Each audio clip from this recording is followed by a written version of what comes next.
Fala pessoal, tudo bem com vocês? Pois é, o líder Botafogo fez valer o favoritismo, venceu o Corinthians fora de casa, mas a sensação é que dava para pontuar. Erros bobos impediram que isso acontecesse. E o Ramon Dias foi para a entrevista coletiva depois do jogo e detonou os jogadores, hein? Vou te falar sobre fácil jogar contra o Botafogo no Rio de Janeiro, líder do campeonato, descansados, né? O Corinthians jogou e teve uma decisão no meio da semana contra o Juventude, um jogo extremamente desgastante, com gol no último minuto para poder chegar até a semifinal da Copa do Brasil.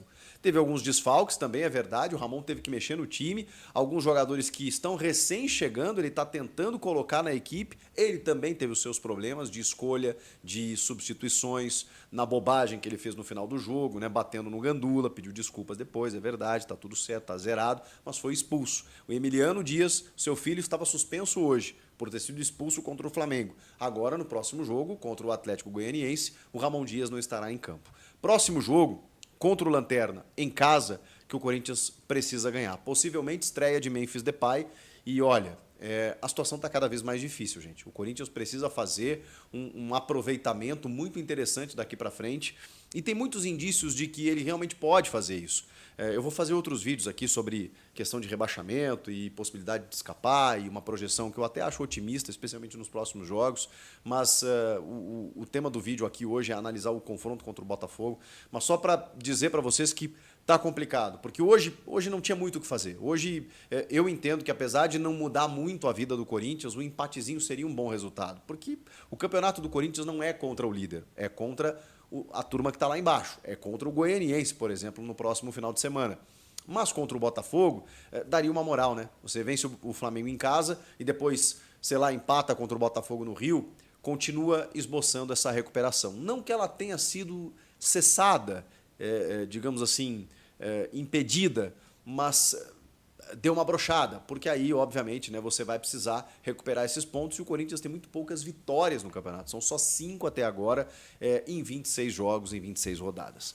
Vamos lá, um time em que o Ramon Dias escalou 3 zagueiros, mais uma vez, mesmo na ausência do Félix Torres e do Kaká, ele opta pelo Caetano, que tinha entrado, inclusive, nos minutos finais do jogo contra o Juventude, resgatado aos poucos. O Corinthians está tendo uma dificuldade de zagueiros, até porque o Ramon utiliza a linha de 3, então ele adota o Caetano pelo lado esquerdo, né, com o Matheus Bidu projetado, o Gustavo Henrique mais centralizado e o André Ramalho mais à direita, com o Mateuzinho de ala hoje, porque o Fagner, né, não consegue jogar todos os jogos quarta e domingo, né? Jogou muito bem, inclusive, jogou desgastado na quarta-feira, foi preservado para essa partida. No meio de campo, ele também não tinha o Charles, ele também não tinha outros tantos jogadores, né? O próprio Alex Santana que não voltou ainda. Então, ele escala o José Martínez e o Ranieri à frente da defesa, com o Rodrigo Garro na armação. 3 zagueiros, 3 meio-campistas, 2 atacantes. Thales Magno e Romero. 2 jogadores de movimentação. A escalação, diante do que ele tinha à disposição, por exemplo, o Héctor Hernandes não dava para começar, voltando de lesão. O André Carrijo não dava para começar, jogador que chegou agora, recentemente, estava sem jogar há algum tempo, então você precisa colocando aos poucos. Giovani, não sei se faria muita diferença. Pedro Raul, o Yuri Alberto era outro suspenso. Então, na ausência, esse era o time, não tinha muito o que fazer, tá bem? O Charles também suspenso no meio-campo. O problema é que do outro lado tem o Botafogo. E o Botafogo, gente, é um time que é muito louco, cara. Os caras jogam numa outra rotação. Eles têm um time tão ofensivo, que às vezes a gente ignora o quanto esse time é bom defensivamente. Que tem a melhor dupla de zaga no campeonato, com o Bastos e o Barbosa. Que tem, por exemplo, o Marlon Freitas e o Gregory, e hoje até jogou o Danilo Barbosa, um grande meio-campo, em que os caras correm e marcam, e do meio para frente, Thiago Almada é jogador nível Europa, gente. Ele é um meia argentino muito técnico, em que o Botafogo pagou 22 milhões de euros para contratá-lo, que não vai ficar aqui, vai para o Lyon, o time do John Textor, mas enquanto ele estiver aqui, ele faz a diferença. E aí você tem ainda um Luiz Henrique, que não estava nos seus melhores dias, porque se tivesse. Você tem o Igor Jesus, que está jogando muita bola. Claro que o Júnior Santos faz falta, mas o Igor Jesus chegou chegando. E ainda você tem, estou esquecendo de alguém, o Savarino, né? O Savarino, que entrou como uma luva nesse time do Botafogo. É um time muito ofensivo, muito rápido, muito intenso. E nos primeiros 25, 30 minutos, olha, o Corinthians escapou de tomar uma goleada. Por conta de Hugo Souza, isso não aconteceu. Fez defesas assim, umas 4 ou 5 dificílimas. E foi um bombardeio. E aí você já percebia que algumas coisas não estavam funcionando. Pera aí, o Corinthians está com 3 zagueiros. O Botafogo gosta de atacar o espaço. O Botafogo está encurralando o Corinthians, que está disposto a sofrer com uma linha de 5 lá atrás. Mas por que tanta liberdade? Porque a proteção à área não funcionou. O Ranielli, ele virou um rascunho daquilo que ele fora já na temporada. E tem vários diagnósticos a respeito disso. Eu, por exemplo, tenho uma teoria de que os adversários ficaram mais difíceis. De que no começo do ano, por exemplo, ele estava enfrentando adversários muito frágeis da Sul-Americana e da Copa do Brasil e se sobressaiu. Tinha um treinador que, obviamente, confiava no seu futebol, que era o Antônio Oliveira, mas o nível de enfrentamento era outro. No Campeonato Paulista, que o time até caiu prematuramente, era outro nível de adversários. Agora não, afunilou. Então tem essa realidade. E tem uma realidade física. O Ranielli é um cavalo, ele chegou muito forte fisicamente, ele sobrou em relação aos demais. Então ele realmente se sobressaía.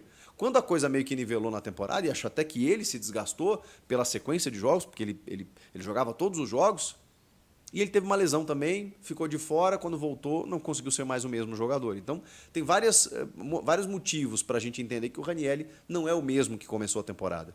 E essa proteção à frente da zaga não funcionou, tanto que o Botafogo tinha muita liberdade à frente da área, mas muita. O Garro não pode ficar toda hora voltando para marcar, né? Essa função era do Martínez e do Ranielli. E nos momentos em que a bola chegava no pé do Garro, ele não tinha a movimentação dos dois atacantes, porque também o Botafogo se defende muito bem. E o Thales, cara, o Thales estava desencaixado, ele estava correndo errado, ele não sabia exatamente para onde ir. Eu não sei se ele se atrapalhou, se o encaixe do Botafogo funcionou muito bem a ponto de não deixar espaço para ele, mas ele realmente não estava bem. Eu até questionei na live, até duramente, o Ramon Dias, caramba, alguém tem que explicar por que o Thales Magno sai todo o jogo, por que ele não completa 90 minutos. E nesse jogo eu nem posso discutir muito porque ele não estava bem. E o Ramon, quando vai para a entrevista coletiva, simplesmente falou porque ele não estava bem, foi uma questão técnica, de insuficiência técnica, ele não estava bem e precisava tirá-lo. E eu não posso nem discordar, disso eu não posso discordar. Tem outras questões que a gente pode falar a respeito. O Romero, cara, ele perdeu uma grande chance de se credenciar cada vez mais no carinho do torcedor. Todo torcedor do Corinthians tem carinho pelo Romero, por tudo que ele já fez. Mas hoje ele foi assim, ele foi moleque, né? Porque, cara, vamos combinar. Jogo contra o líder, dificílimo, Botafogo jogando uma enormidade na casa dos caras. O Corinthians não estava conseguindo chegar, consegue um pênalti. Claríssimo que aconteceu. Aliás, um bote completamente errado do Marçal, né? O Mateuzinho bota a bola na frente, sofre a penalidade. O Daronco marca no campo, vai lá o Romero, vai para uma corridinha, dá um salto. O John, que nunca tinha defendido um pênalti na vida, mas é um baita goleiro, esperou, porque provavelmente estuda batedor, né? Estuda os batedores, esperou até o último momento e o Romero telegrafou onde ele ia colocar a bola. E o John foi lá e fez uma defesa com méritos, e o Corinthians perde a chance de empatar ainda no primeiro tempo. Por quê? Porque o gol do Botafogo sai exatamente naquele latifúndio à frente da área em que o Almada teve toda a liberdade do mundo. E aí ele corta o Ranielli para lá, ele corta o Ranielli para cá, ele tira completamente o Ranielli na jogada, toca no ponto futuro e o Savarino vai lá e chuta para o Luiz Henrique. Tem gente achando que o Luiz Henrique está impedido.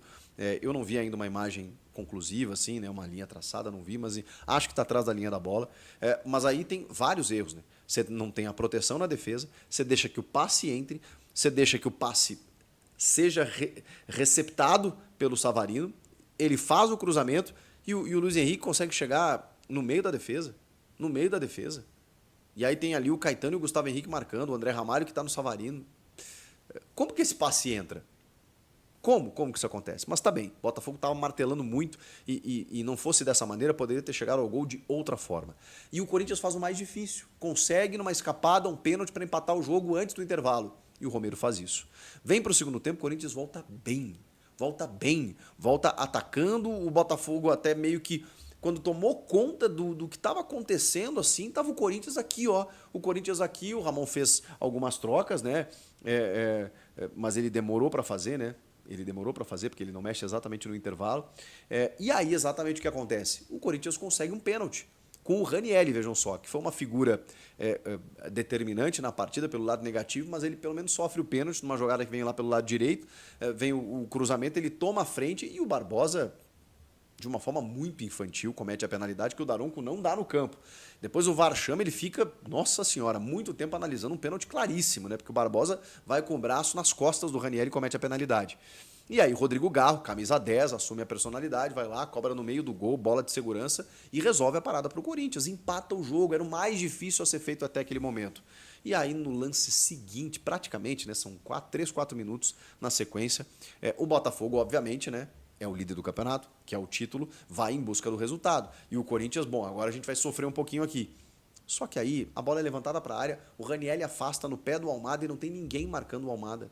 Aí o próprio Ranieri vai lá dar o bote junto do Garro, o Garro sai daqui para tentar dar o bote, num jogo de corpo ele já tira o Garro, o Ranieri vem, ele toma um drible seco, fica de frente pro gol na entrada da área, chuta, a bola desvia no José Martínez e engana o Hugo Souza. É um belíssimo jogador esse Thiago Almada, e se a bola ficar no pé dele, na entrada da área, vai ser difícil, não tem como fazer, não tem como deixar isso acontecer. E aí, 2-1 Botafogo, no momento mais difícil, o Corinthians empata o jogo, mas cede um gol pro Fogão, e ali ficaria complicado, né? Aí o Ramon fez algumas trocas meio kamikazes, assim, para botar o time para frente, desfez o sistema de 3 zagueiros, né? Tira o Caetano, coloca o Héctor Hernandes, acho que foi no intervalo mesmo essa troca, né? Não tenho certeza, mas acho que foi isso. O Héctor Hernandes e tira o Thales Magno para colocar o Breno Bidon. Breno Bidon, Ramon Dias, pelo amor de Deus. Acho que tem algumas coisas que estão ficando claras cada vez mais. Eu não entendo o Breno Bidon escanteado, escorraçado, servindo um cafezinho na cozinha do centro de treinamento. Estou fazendo uma figura aqui. Porque desde que o Ramon chegou, ele deu uma prioridade aos cascudos, pelo momento que o time estava vivendo, só que qualidade, não escolhe idade, o Ramon Dias, pelo amor de Deus. O Ranieri, se tem a pecha de que o Ranieri daqui a pouco é mais marcador que o Breno Bidon, então por isso ele tem que ser titular e o Bidon não. Bom, o cara que toma os 2 dribles nos 2 gols do Botafogo que ele tomou nesse dia, eu acho que cai por terra qualquer argumento nesse sentido, né? Não faz sentido nenhum você optar pelo Ranieri pelo poder de marcação que ele não teve, que ele não está tendo. Então você preza pela qualidade. O Breno Bidon marca, ele arma o jogo, ele tem visão de jogo, ele é considerado por muitos um diamante lá dentro, foi a expressão usada pelo Antônio Oliveira. O Paulinho diz que esse moleque é fenomenal e o cara simplesmente não joga. Poxa, dá mais sequência para o Bidon. Pelo menos você vai ter circulação de bola, você vai ter bola no pé, ele ajuda a armar o jogo, ele preenche os espaços, ele organiza o time ali de trás. É óbvio que ele tem que jogar, é óbvio. Ele é melhor que todos os volantes do Corinthians, que todos. O Alex Santana eu até dou um desconto porque chegou muito bem, chegou voando. Mas o restante, ele joga mais que qualquer um deles. Que o Martínez, que o Charles, que o Rian, joga melhor que qualquer um deles. Ele tem que jogar, o Bidon tem que jogar. E o Bidon entra no lugar do Thales, que realmente não estava fazendo um bom jogo. Mas aí como é que você resolve o ataque? Bom, aí o Héctor Hernandes foi lá para o comando de ataque, você ainda tinha o Romero no jogo, você tinha, né, as chegadas, né, do Bidu, enfim. E aí depois só depois ele tira o Ranieri para colocar o André Carrijo. Ainda sem ritmo de jogo, né? Visivelmente estava com o freio de mão puxado, jogou um pouco mais por dentro, mais recuado até. Eu achei que o André Carrijo fosse ser mais espetado, mas é que o Botafogo estava recuado também, estava do jeito que ele queria, estava no jogo que favorecia o Botafogo, né? O Corinthians atacando, os espaços oferecendo, e a gente viu que no final teve alguns contra-ataques até que o Botafogo quase aproveita para fazer mais gols. Mas enfim, nessa formatação tática, o Corinthians começou a lançar a bola para a área. E aí eu acho um erro, porque contra o Juventude, que também se fechou muito bem, que também se defendeu muito bem, o time foi muito organizado para encontrar os espaços para poder chegar à sua vitória. Dessa maneira, não. Jogou o Héctor Hernandes lá e dele bola para a área. E eu acho até que ele foi importante porque ele ganhou vários duelos. Ele conseguiu fazer o pivô em alguns momentos e segurar a bola lá na frente de uma forma que nenhum atacante estava conseguindo fazer. Ele estava. Mas não teve uma chance clara para ele poder finalizar, uma cabeçada, uma chance mais clara para poder chutar em gol, não teve. E aí o Ramon Dias coloca o Pedro Raul e o Igor Coronado.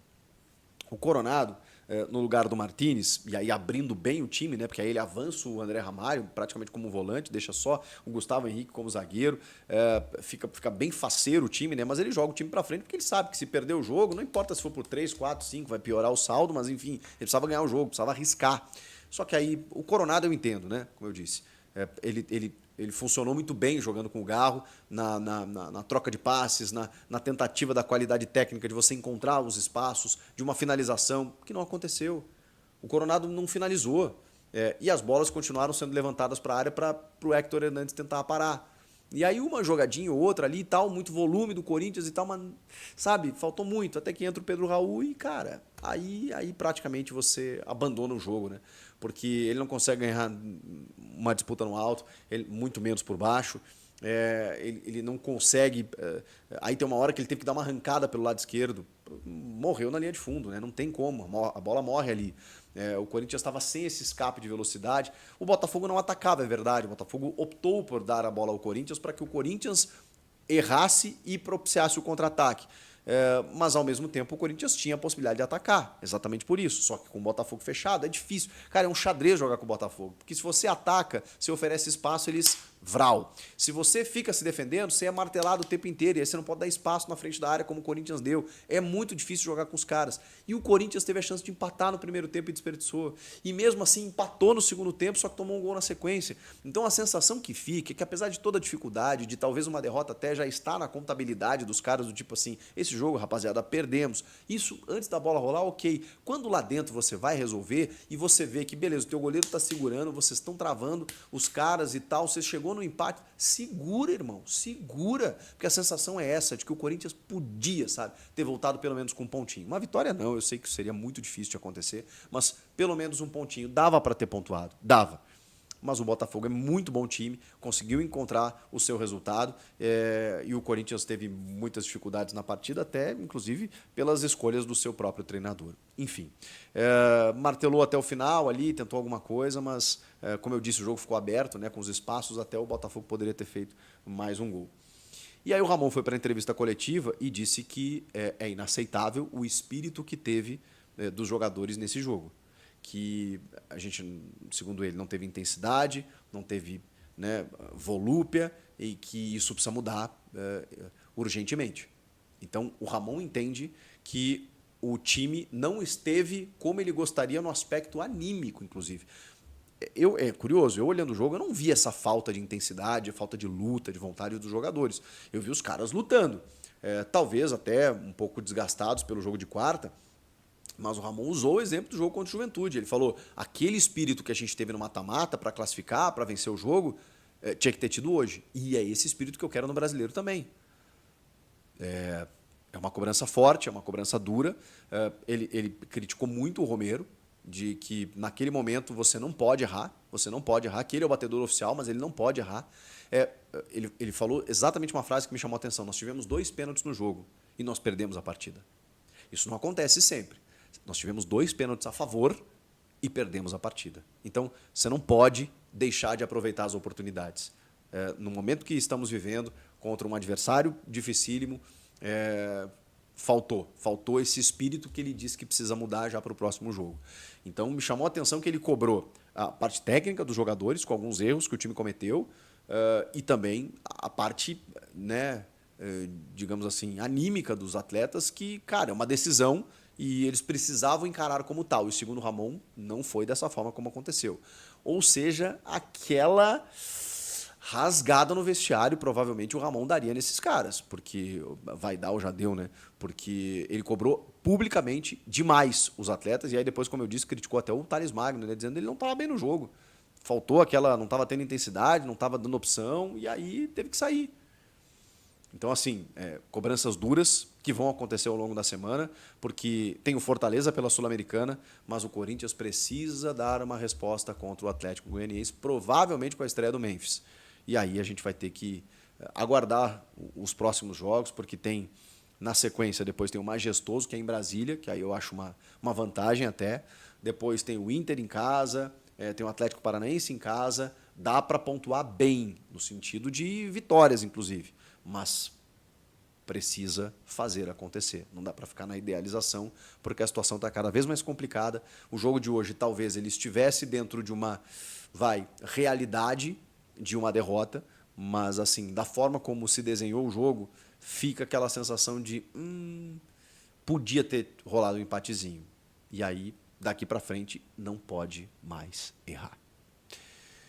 Bom, teve uma arbitragem ruim, né, do Anderson Daronco, né, prepotente, dando cartão para jogadores que reclamavam por coisas que eles estavam certos, né, como o André Ramalho, como o Matheus Bidu, por um lateral que não saiu a bola. E teve uma cotovelada no Romero, que até não consegui ver ainda, mas tem muita gente reclamando. O VAR, né, se teve uma cotovelada mesmo, foi omisso, enfim. É difícil, mas não foquem nisso, tá? Se eu puder dar um conselho para o torcedor do Corinthians, não foquem nisso. O árbitro é ruim, ele é complicado, mas não adianta. Tá cheio de árbitro complicado aí, apitando toda a rodada, e o Corinthians precisa passar por cima de tudo isso. E precisa começar já no próximo jogo. O que vocês acharam de tudo isso? Corinthians cai ou não cai? Papo reto aqui já, na lata para vocês.